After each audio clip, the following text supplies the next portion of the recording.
Crimson Vow is now in full swing, so in honor of that, I'm going to give you my top 10 picks for best art. This was a tough one for two reasons.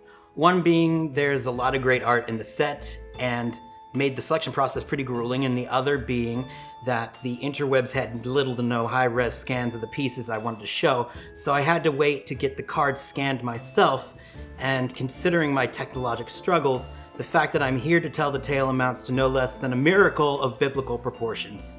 I'm not kidding. When I installed my last Windows update, I somehow managed to start a grease fire. In my neighbor's yard. Twice. Allegedly. But that's in the past, and I have some art to show you. So sit back, relax, pop open a quart of blood, because here are my picks for the top 10 best Crimson Vow art. Number 10. Dollhouse of Horrors by Mohammed Firdaus. What's happening in this card? Two little dolls have hacked off each other's limbs with straight razors in a kitchen that more than a little resembles an abattoir, while the dollhouse's owner peeks in with its eye that is clearly not human. Dollhouse of Horrors indeed. Be on the lookout for Fearhouse. He's going places.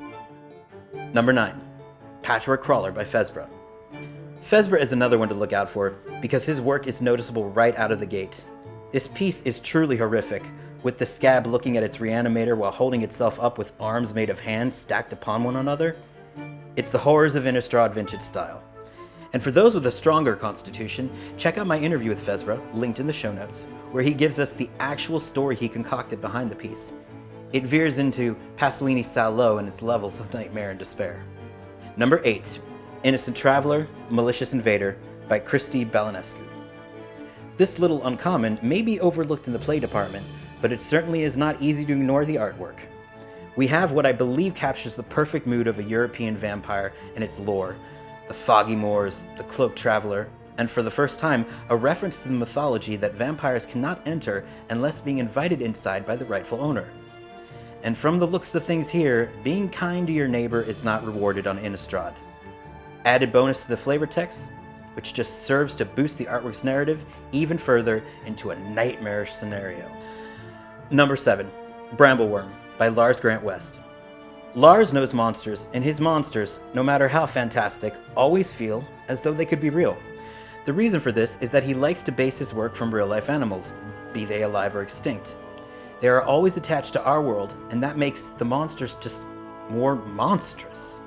It's also lovely to see the unmistakable architecture of Innistrad on display, even if it's for 5 seconds before it's obliterated. Interview link in the show notes. Number 6. Gift of Fangs by Dominic Meyer. Not everyone wants to hang vampire art on their wall. I mean, I do, but not everyone. But if there ever was a piece that could convert the masses, it would be this one. The symmetry, the colors, the ominous beauty in this representation of the vampiric transformation is everything abstract art lovers go nuts for. Number 5. Runo Stromkirk, Crothis, Lord of the Deep by Matt Stewart. Matt Stewart finally gives a face to the elusive Runo Stromkirk and Crothis, the focus of his religious devotion that was often spoke about but never seen. The attention to detail here is maniacally focused. Runo's vindication and insanity is sharp and vibrant in his face, and you can almost feel the water as it drips from his arms as he conjures his god, who is, well, let's just say, is going to give Emrakul a run for her money.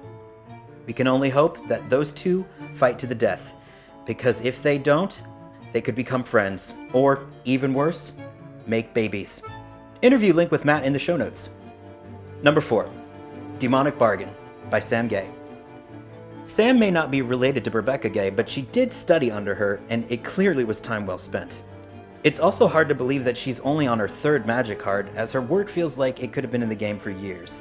She is, without a doubt, a magic artist, and Demonic Bargain is her best yet.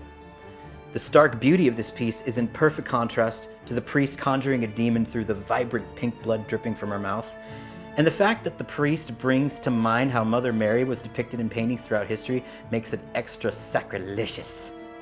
Number 3. Chandra, Dressed to Kill by Kate Burmak. Chandra is not a character that likes to play dress-up too often. In fact, until now, we have rarely seen her in anything other than her trademark pyromancer armor. So that is why seeing Chandra in a fairy tale gown is just so satisfying. Chandra may be a tomboy, but she clearly is not afraid to step into the role of lady when the situation presents itself. She's turning heads, and she knows it. And she also knows that she has nothing to worry about, even though she's in a banquet hall full of vampires. Because vampires light up just as easy as anything else does. Also, check out my interview with Kate and her husband / fellow magic artist Dimitri in the show notes. Number 2. Thalia, Guardian of Thraben, by Magali Villeneuve. Magali knows Thalia well. She's painted her multiple times. But it's not just that Thalia is familiar subject matter that makes this piece excellent. It's also a realization that Thalia is a representation of every human being on Innistrad. She's worn down from the battle, yet she stands resolute. Her eyes burn with conviction. Her moral compass has not wavered in the slightest. She will protect the people of Innistrad, and her courage makes her fearless, as seen by standing with her back turned to an approaching zombie horde on the other side of the glass. Thalia is who we want on our side. She is utterly human, and her strength lies in her humanity that seems to know no bounds. Olivia Voldaren may want to rule Innistrad, but Thalia is the true queen. Interview link with Magali in the show notes below.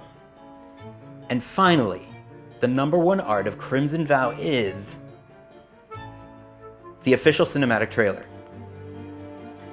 That's right, this is included, and before you stop me and say, hey, that's not card art, let me preface with, I know that.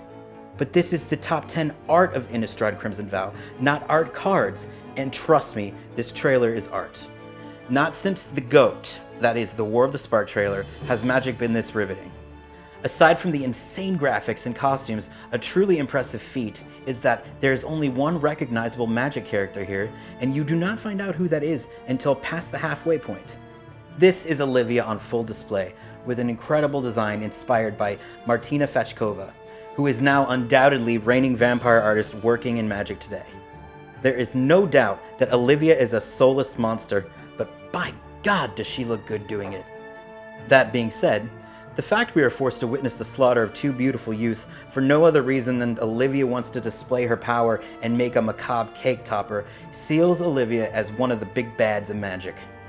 And when the 2 trapped victims try to touch each other's pinkies as they lay frozen moments before they're killed, that is an image that is not too easy to recover from. This trailer hits all the marks, and then some, and now it begs the question, when does Olivia get her just desserts? How did you all like that? Do you agree? Do you disagree? What choices would you have made? Let me know in the comments, and would I like to update my phone? Oh God, this never ends well. Wow, nothing happened. I thought for sure it was gonna blow up or something. Maybe my bad luck with technology is finally coming to an end.